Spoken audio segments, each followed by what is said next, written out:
Gérald Darmanin a récemment lancé des accusations contre le footballeur Karim Benzema, le mettant ainsi en pâture à l'opinion publique. Mais peut-il vraiment prouver ces allégations? Et pourquoi reste-t-il silencieux sur d'autres sujets brûlants comme la situation des civils à Gaza?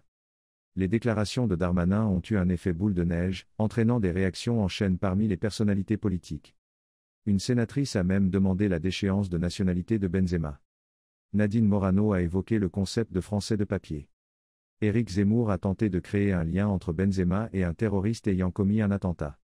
Le plus alarmant dans cette affaire est l'absence totale de preuves pour étayer les accusations contre Benzema. Cela soulève la question de l'irresponsabilité dans l'usage de la parole publique, surtout venant d'un homme politique de son envergure. Ce qui est également frappant, c'est le silence de Darmanin sur d'autres questions cruciales, comme la situation à Gaza. Pas un seul tweet, pas une seule déclaration. Cela met en lumière une sélectivité dans le choix des combats qu'il décide de mener ou d'ignorer. Cette stratégie politique, visant à se positionner face au Rassemblement national en jouant sur le barrage républicain, est dangereuse. À force de jouer avec le feu et de sous-estimer le dégoût qu'ils peuvent inspirer, ces politiciens risquent de perdre plus qu'ils ne gagnent. En somme, l'affaire Benzema révèle non seulement une utilisation discutable de la parole publique, mais aussi une certaine hypocrisie dans le choix des sujets abordés ou ignorés par les dirigeants.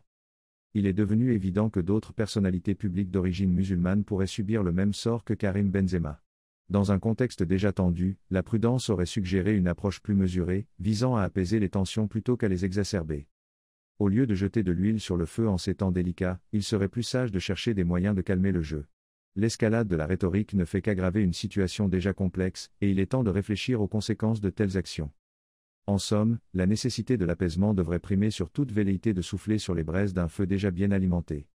Merci d'avoir regardé, cliquez sur j'aime, abonnez-vous pour soutenir nos efforts et ne ratez aucune de nos prochaines vidéos.